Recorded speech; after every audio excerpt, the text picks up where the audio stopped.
ngarangdagi hawkhiba parliamentary budget session asida Congress party na Manipur da thengnariba isu sigi matangda parliament da pukalagani hari hawkhiba yumsa kishan numita Congress party ki luchingba Sonia Gandhi amasung Congress president Malik Arjun Kharge yauna hauzik chathariba parliamentary budget session asida Congress party na Parliamentary Strategic Group na khananaina khre hairi khananaina ba du da yawkhiba Rajya Sabha gi Deputy Leader Pramod Tiwari na lamdam asida pochai gi mamal wangba thabak phangdaba leiba asigi naharon singna thengnariba awaba lawmi singgi income hengarhanba amasung maru oina Manipur da housing me ahum dagi hawkhiba irang asigi matangda Parliament da pukatuna khananaina ba takshilagani haina paumi singda phongdokre आदरणीय सोनिया जी के उपस्थित में खरगे साहब leader of the opposition उनकी उपस्थित में सारे सदस्यों ने आने वाले चुनाव के बारे में रणनीति बनाई। महामहिम राष्ट्रपति का जो भाषण होता है वो सरकार क्या कदम उठाने जा रही है उसके बारे में बोलते हैं। महंगाई के बारे में कोई जिक्र नहीं,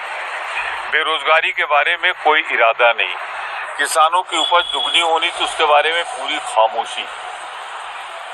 मणिपुर जल रहा है, एक शब्द नहीं। चीन ने लद्दाख की भूमि पर जो कब्जा कर रखा है उस पर कोई मुंह खोलने को नहीं तैयार सरकार। 150 सदस्यों को आपने निष्कासित कर दिया था, 145 सदस्यों को, और उन्हें फिर ले लिया आपने। लेकिन एक बात है, क्या यहाँ लोकतंत्र के खिलाफ हम बोल नहीं सकते? वो एक बड़ा मुद्दा है। क्या लोकतंत्र में हम आवाज उठा सकते हैं या नहीं उठा सकते? ईडी सीबीआई का जो नग्न तांडव चल रहा है झारखंड में, बिहार में, जो विरोध में बोल रहा है, ये सारे मुद्दे हम चाहते हैं कि उठें।